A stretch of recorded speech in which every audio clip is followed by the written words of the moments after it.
What up, YouTube? This is Insane Monster doing part 1 of What If Deku was SCP-076, aka Abel's son. When we left off, we explained his background as well as how Abel and multiple other SCPs found their way into the My Hero universe. As for Deku's appearance, he has olive skin similar, and I mean the same kind of tan that you see in the picture of Abel in the thumbnail. He has red markings different from his father, and with additional black markings across his body. His eyes are silver, and his hair is the same, though it's a lot longer. Parts of the stone that absorbed into his body when his father Abel saved him infused into his hair as well as his nails. So trimming them and trimming his nails and cutting his hair is basically impossible. They tried taking them to a barber, but they ended up having to pay for the damages to the barber equipment. As for the nails clippers broke before they even got a single scratch or anything on his nails. His nails are somewhat claw-like, though they're not big enough to cause any real trouble with handling anything. But to the what if, we start off with the teacher throwing the papers up in the air as usual, with everybody saying that they want to be heroes. He marks that both Bakugo and Midoriya applied to UA. They weren't really that surprised. Combat strength-wise, they both outshined everybody in the school. Though they all said that Izuku was stronger than Bakugo, which obviously pissed off Bakugo. But Izuku didn't really pay it much mind. But he still writes his note about the fight he saw earlier at the train station, but Bakugo doesn't really mess with him that much. It's more like a budding rivalry thing where he keeps trying to beat Deku in spars and stuff. So things go a little bit calmer, but he still goes the same route home. Though he lives somewhere else, he takes a similar path and ends up going through the underpass where the sludge villain attacked him. This version of Deku is able to dodge the sludge villain's attacks fairly easily. The sludge villain, yelling in anger, screaming, "Come on! If I don't hide soon, then he's gonna get here and catch me." Deku was thinking, who the hell is this guy talking about? He's a villain, so it's probably a hero. But before he decides to go and attack him because he's starting to get annoyed from the sludge villain attacking him, All Might bursts through saying, "I am here," and does the same as in the anime, but Deku isn't knocked out. He fanboys out a little bit and asks for an autograph. All Might obliges and signs it, telling him that that it looked like he was doing pretty good evading. Deku replied with, "Well, yeah, I was about to shock him in his eye before he popped up, but All Might replied with, "Does your quirk have something to do with punching? Though I suppose it would be considered self-defense in this case." Deku just said, "No, not really." So All Might jumps away, and though from the force of the jump, it ends up ripping a hole in his pocket where the sludge villain is, and the sludge villain still goes on the rampage. When Deku hears the explosion, he goes over and sees a sludge villain attacking the heroes surrounded by fire. He's saying, "What the hell happened? I thought he got caught. Did he, did he find a way to get out of that bottle and away from All Might? Where the hell is All Might?" Man, he hears that the sludge villain has a hostage, and when he takes a good look, he sees Bakugo. Instantly, he blitzes in right past the heroes, opening up his school jacket that's over his shirt. He reaches in and pulls out a chain with some chains with shackles on them. Abel's anomalous ability to pull out weapons from his clothing, it's more or less like he pulls it out of some kind of pocket dimension, but he's only able to do it in spots around him where others aren't able to see what's going on. So there's that. He rushes and controls the chains with the shackles on him, like I said he can in the previous part of this What If, to go and grab onto Bakugo's limbs, stabbing into the sludge and just latching on and yanking him clean out, tossing him over the death arms. Once that was taken care of, he dropped the chains and they just disappeared. Then he pulled out a big staff with a rotating mace head.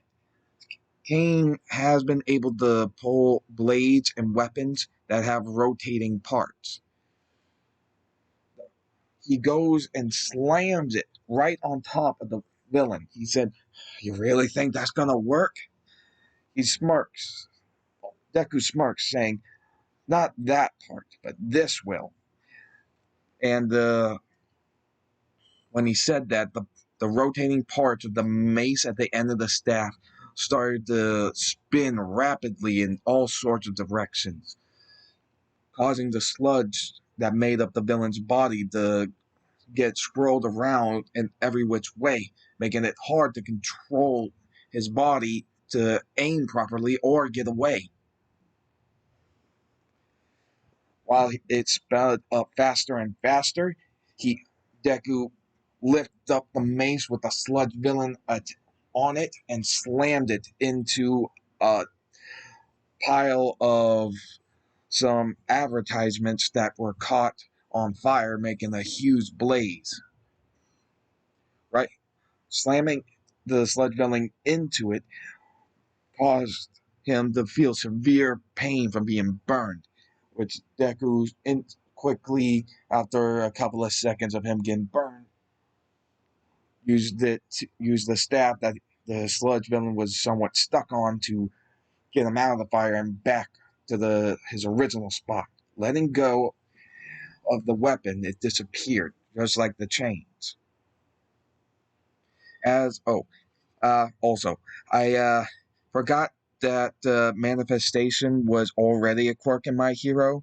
I do apologize for that. So Izuku's quirk, known by common people, is known as conjuring. And okay, and that's it. Okay. Uh, People think it's all done, but then the sludge villain goes to attack again as a last-ditch effort. But All Might jumps in before Izuku gets a chance to throw a punch or attack and blocks it, and does the same as in canon. Izuku is swarmed along with Bakugo, having their quirks praised and all that, but they also got scolded by the heroes on television with the reporters recording everything. But he just gets annoyed and saying, "Well, if you heroes didn't just stand there and actually tried to help him, then somebody else wouldn't have to step in to do your jobs." After that, he just pulls out another chain and controls it to more or less grapple out of there. Obviously, the heroes are a little ticked, But the media laughed, saying, well, he does have you there. All Might thought that that might have been a bit too much, but he can understand where he's getting at. Seeing his friend in trouble while heroes just stand there doing nothing, uh, uh, he thinks that he can't really blame him for being angry about it. As Deku continues to go home, he sighs with Bakugo, saying, Deku, I had him right where I wanted him. Which Deku just replied with, actually, I think he had you where he wanted you. Which Bakugo just gets mad and said, shut up, I could have beaten him. Then just storms off. Deku rubs the back of his head, thinking, he does not like to lose or get sewn up. Yeah, typical him.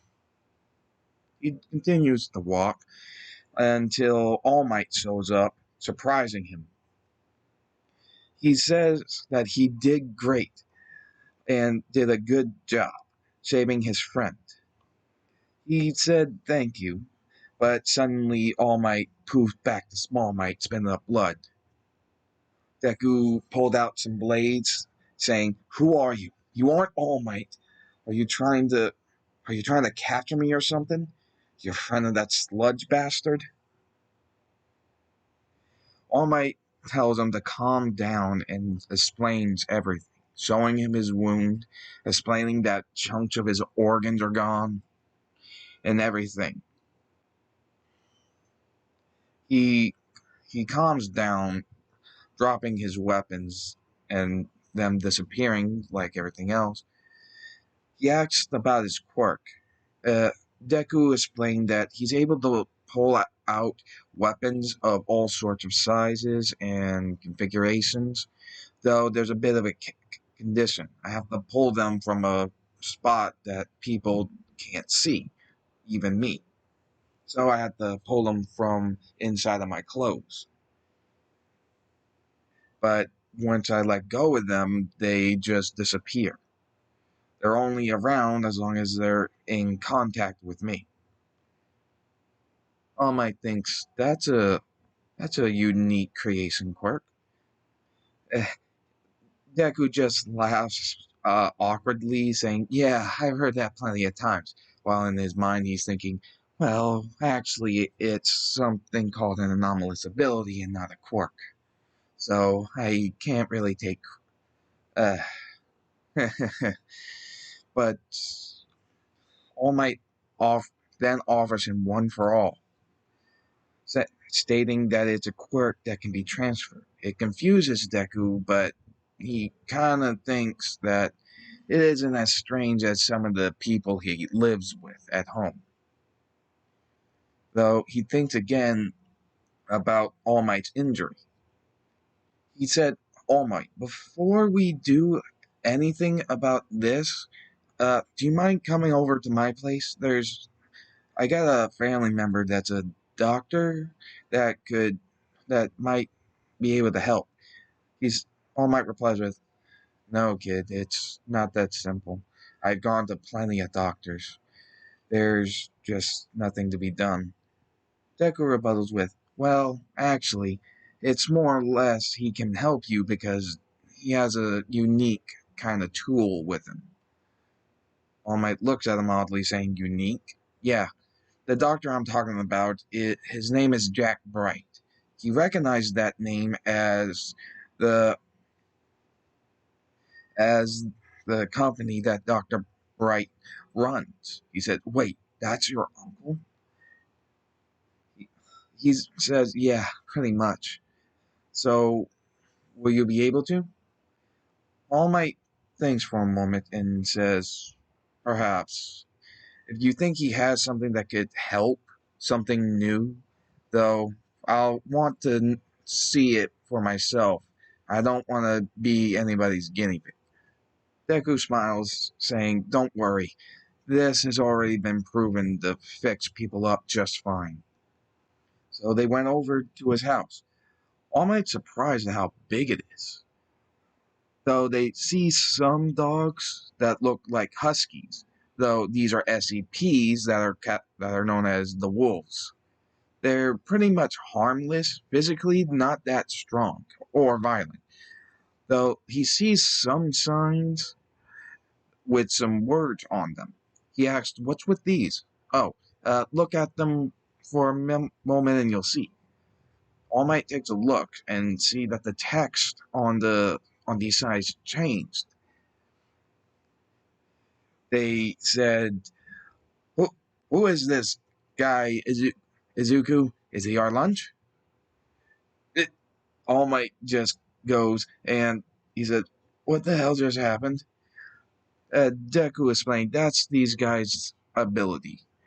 They, um, hmm, if I had to put it simply, uh, they're not really that harmless. They're not really that harmful. I mean, sorry. It's just that the way that their ability is basically altering text. Basically, if it's written down, they can alter it. Though that's about it.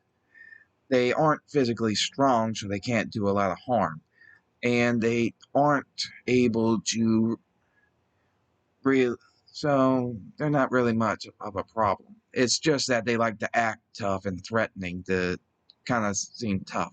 Which then the text changed again, yelling at Izuku, "We are tough! We'll eat you alive, you brat!" And Deku just says, "See what I mean? They're pretty harmless."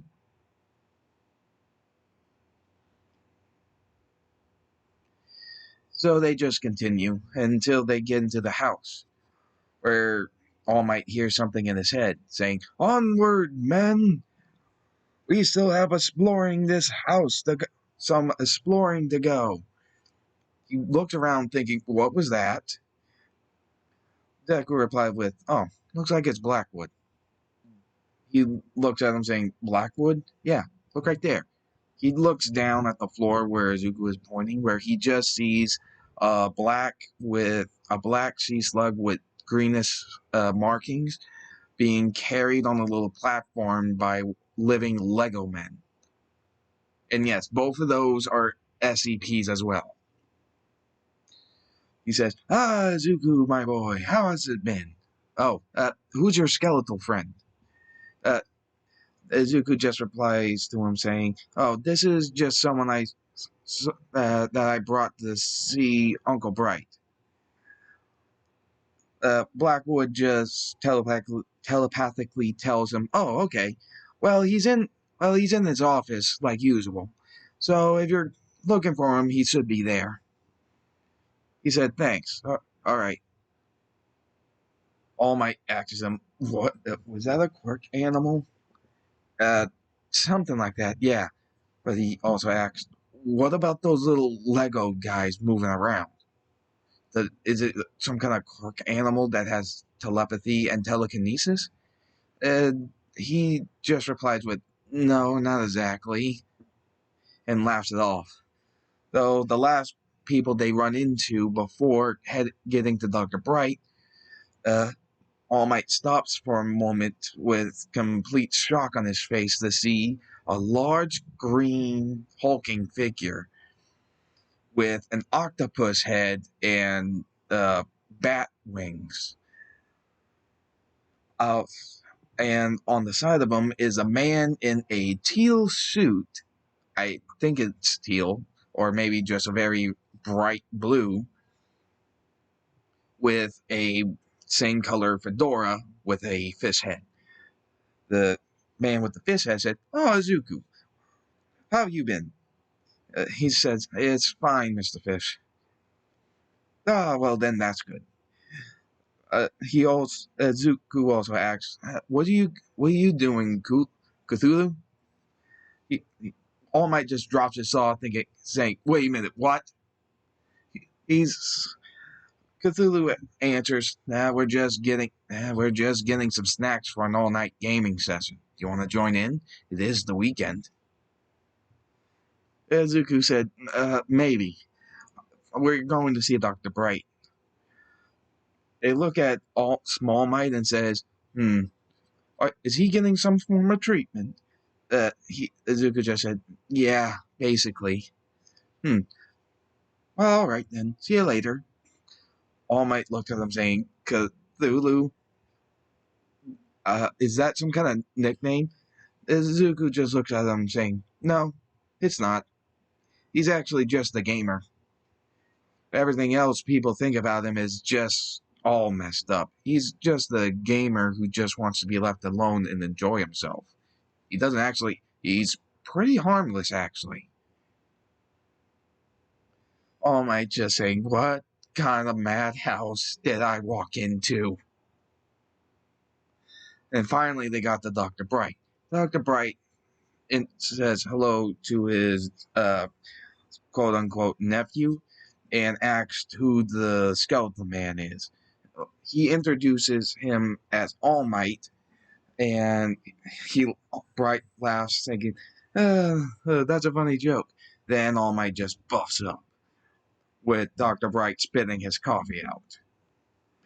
Oh god, that was the wrong moment to take a drink. Ugh. Okay, why exactly did you bring the number one hero here? Izuku said he needs some treatment. He looked at him saying, treatment? Do you mean?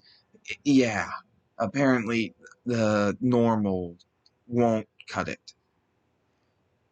Dr. Bright says, oh, well, considering he's the number one hero, I severely doubt that there would be much trouble if he knows about it.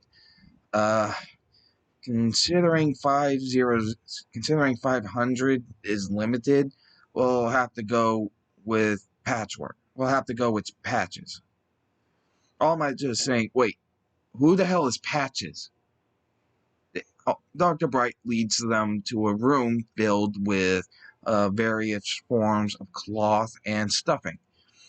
He asks All Might to lay down on this table here, which is basically a one of those doctor table things that could be adjusted to like a couch or whatever kind of deal. Basically the same thing that you would see in a common doctor's office that the patient sits on. He complies, although worrying about why is he in this kind of room instead of a doctor's office, which he's completely confused. Then Dr. Bright wheels a small table with a bear made with a patchwork pattern and a anatomically correct heart patch in the same place that the heart would be in the chest. But he says, all right, now you can completely lay down now and just let Patches do his job. All Might complies, though begrudgingly, saying, what kind of madhouse is this? Are you really expecting a teddy bear? And he just stops mid-sentence when he sees the bear moving. And it walks up to him, lifting up his shirt to see his wound. It felt sorry for him, so it conjured up a chocolate bar and gave it to him.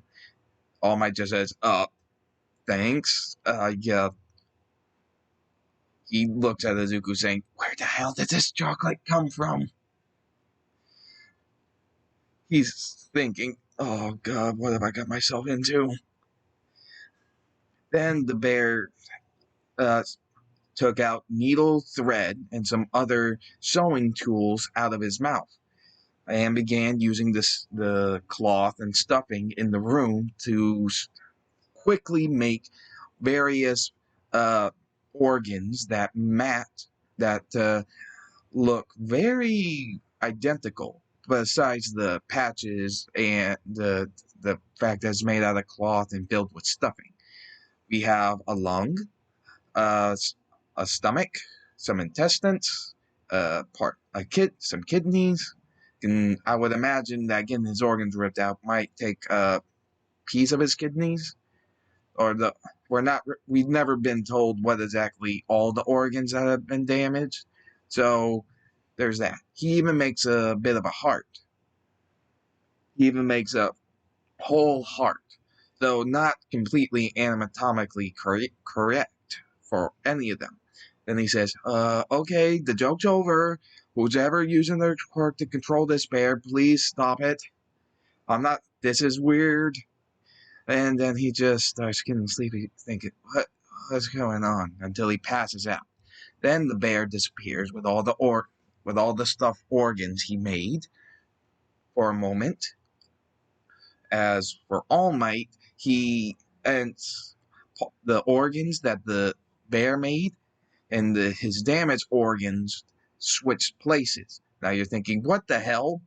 But this SCP, despite that these false organs wouldn't normally function, considering they're cloth and filled with stuffing, would not work. They actually function completely the same as actual complete 100% healthy lungs, like perfect condition organs made that work just as good or better than the real thing. Though it wasn't really done yet. It then kept going to when it came back, it used some more cloth and then began to start sewing over the scar and damaged tissue on his side. When it does this to somebody, the cloth actually acts the same as skin, having a sense of touch and even being able to have the feeling of nerve endings and stuff. So this cloth acts not only so this thing makes cloth and cotton act the same as a perfectly healthy organ or normal everyday skin of a healthy person. It's just that it's made out of cloth. When All Might comes to after the procedure, he feels great. He feels wonderful. Then he just sees the bear just sitting there. Since he's all patched up, the bear went dormant. Though when he looks at his midsection, he sees that there's a giant piece of patchwork cloth covering up his thing. He said, what did you do? He touched it and then realized instantly that the cloth, he was able to feel his hand on the cloth, like the cloth was his own skin. He could breathe easier. He wasn't spitting up blood. He tried buffing up and he felt great, like 100%. He'd asked, what is going on? And Dr. Bright explained that this was something referred to as an anomalous object. And that, in fact, just about everybody here, except for Izuku's mother, has anomalous properties. Even some of our so-called family members that are registered as heroes don't actually have quirks, but have anomalous abilities, similar to Izuku. He looks at the kid saying, wait, what? It's not a quirk? Izuku said, no, not really. Anomalous abilities quirks are something that can be explained through science and stuff like that. But anomalous abilities aren't really that well explained. Tengoku Bright, for instance, this isn't even his original body. Dr. Bright pulls out the middle medallion and explains that this contains his soul. It's essentially him. If his current body dies, he could put this over. If somebody comes into contact with it, his mental brain waves, mind, memories, everything from any body that he's had will be stored into this thing and overlap the mind in there. Though it has to be on that person for 30 days straight. After that, the process becomes irreversible. Though the moment they touch it, the person gets overwritten. It's the best way to describe what actually happens. If you take the medallion away before the time limit comes up, is done, then the person will just go into a vegetative brain dead state. Though after the 30-day mark, even without the amulet, Dr. Bright, the person will still be Dr. Bright. All Might just sucked. Wait, then who was the original owner of that body? Dr. Bright explained that it was actually a criminal. They explained some things about how most of them got through the SCP-076, a dimension hopper. All Might was taking this all in, though in his mind he said he can't really deny any of this, considering a stuffed teddy bear just replaced his organs with basically organ plushies. And he's just thinking, oh dear God, am I gonna have to go to a doctor or something? Dr. Bright remarks with, no. The replacement organs, even though they're made out of cloth and stuffing, act perfectly. Even if they're not entirely anatomically correct, they work as the same as a perfectly functioning organ of the same type and make. Though, if you get an X-ray or a CAT scan of your organs, they will see it. They'll see that it's made out of cotton and fluff and all that. So, so if you don't want that getting out, you should probably see a doctor you can trust to keep quiet. All Might just thinks, oh dear God, this is insane. Then he remarks, what is that 500 thing you were mentioning before besides this patches thing? He said, Dr. Izuku chimes in saying, they're basically pills that cure and heal any illness or injury. Though there's a limited number of them, so it's the kind of thing that should only be used in like a serious emergency. All Might calms down, thinking, okay, I'm calm. So that was the literal Cthulhu. Dr. Bright said, oh, you ran into Cthulhu. Yeah, he's not actually harmful. Anything that history wrote about him is actually just something from an anomalous ability, where people recognize his existence even without meeting him, though they get everything wrong. He's actually pretty peaceful. Which he's actually pretty relieved about that. And when he asked about the slug and the Lego men, he just said the slug is Blackwood. It's a telepathic sea slug that calls itself Lord Blackwood, and who apparently is a explorer. As for the Lego men, they're part of a completely different one known as Living Legos. Basically, just the Lego box that the Legos come to life and make a little civilization. Almost just like, wait, are you telling? So, oh God, he is just freaking out. He thinks he did make a good choice with Izuku, even though that his family and his house is complete madness. Though he still sees Izuku as a good kid, someone that could be trusted. After revealing his secret, he gave him his after all. So he respected him for it. Though he gave Deku a slip of paper which had a location on it, telling them to meet him there for training. Dr. Bright overhears this and says, what exactly are you meeting for training for? All Might thinks it's probably okay, but to keep quiet about it. Dr. Bright agreed to it, considering that they've already revealed their secret, so keeping his won't be a problem as long as he keeps theirs. And tells him about one for all. And sorry if I say all for one sometimes. It's just that whole King Arthur saying one for all for one kind of slips me up with the names. But he tells him about one for all, which he's surprised and thinks kind of reminds me of an anomalous ability, but so do a bunch of other quirks. Probably just the way I think.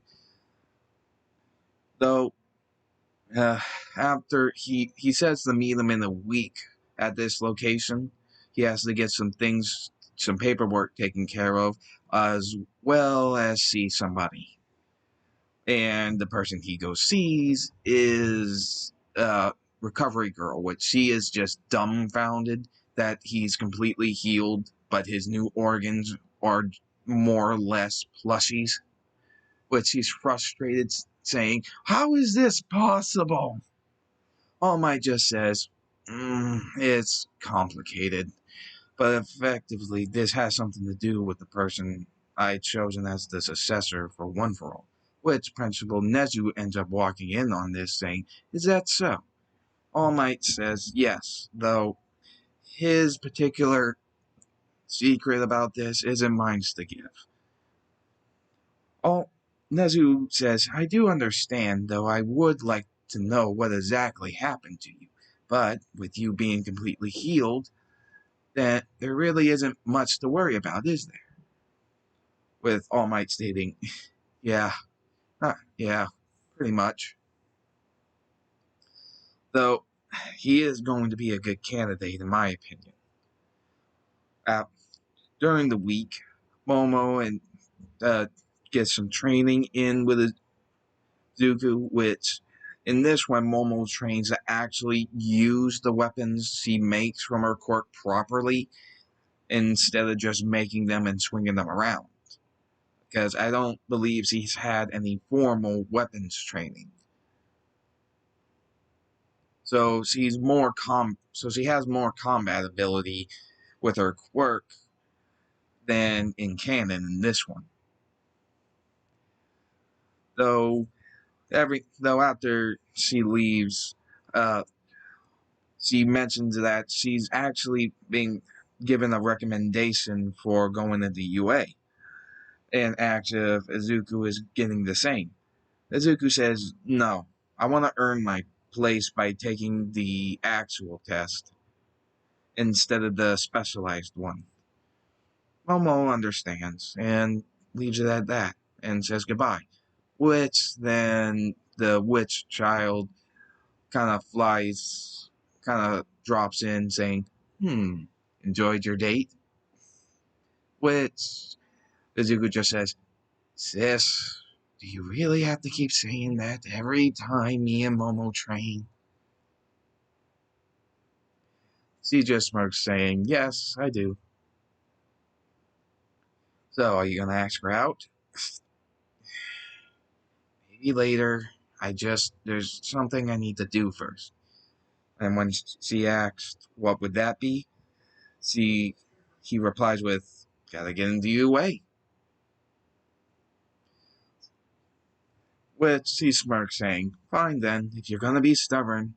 Though I suppose you get that from your dad." Which he says, "Oh, come on. I can't be as bad as my dad was.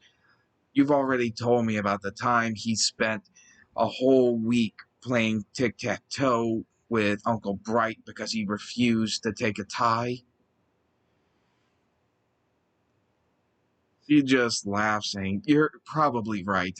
I doubt anybody else besides your dad would be that stubborn." And he just goes off, and which is where he goes and meets up with All Might, explaining about the beach training. Though with his increased strength and such, it doesn't take him very long to clean up the beach. All Might can see a lot of potential with him, and see that he is good with the strength portion of it, but cleaning this entire beach, he's hoping will help build more character than strength. After everything is done, it took about 2.5 months. Now, as for reference, I've been asked before about why Izuku doesn't get the a more awakened version of One for All the early on. it's mostly because right off the bat, if he can hold One for All, in my opinion, the way I see it, well, after being transferred to Deku, One for All has to go through a sort of incubation period for it to change and grow into what it is in the manga.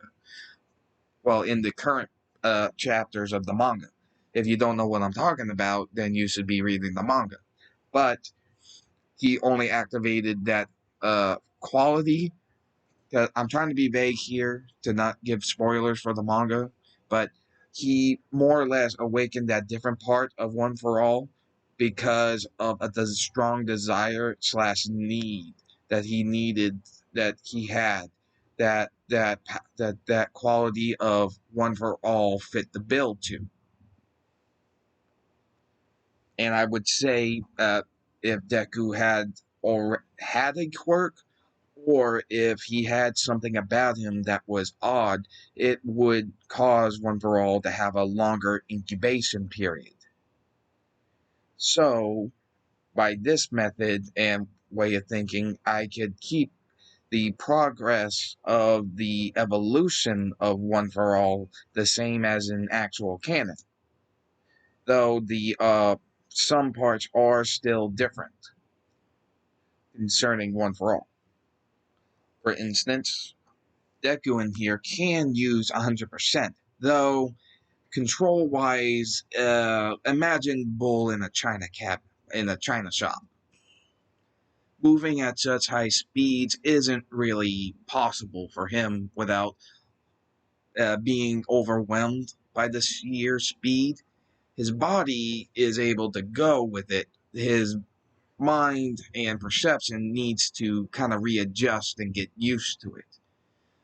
And like what I would assume a person who could handle all of One for All, their biggest problem would be reeling the power back to a portion that would still do damage to an enemy but won't kill them. So there's that. At most, the current Deku, right off the bat, could tone it down to about 8%. Though it's still hard trying to hold the power back. Though throughout the next months before the actual time of the exam, he gets to about, I want to say, 12% of reeling the power back. As for the comment I mentioned about this, of what I just explained, it was from the gargoyle one. So yes, this is my explanation of how One for All would work, how One for All basically works in its form of evolution once it's given to Deku. Like I said, if you don't know what I'm talking about, you should really go read the manga to know what I'm talking about. Other than that, we are officially done with this part of the What If. This was part 1 of What If Deku was the son of Abel. Please remember to like, comment, and subscribe. As for the scheduling of the What Ifs, I'll be taking a couple of days off to relax and take care of some stuff. So I'll be gone for a little bit. But I will come back with more What Ifs. As for the poll, I'll turn it off for right now. But at most, I'll just be gone for like 2 days. But that shouldn't be really much of a problem. And as for the What If that's going to be coming out next, there'll be a announcement in the update part of my Discord. I'll leave a link in the description below to my Discord channel. So join us there. And that should be everything. Well, good night, everybody.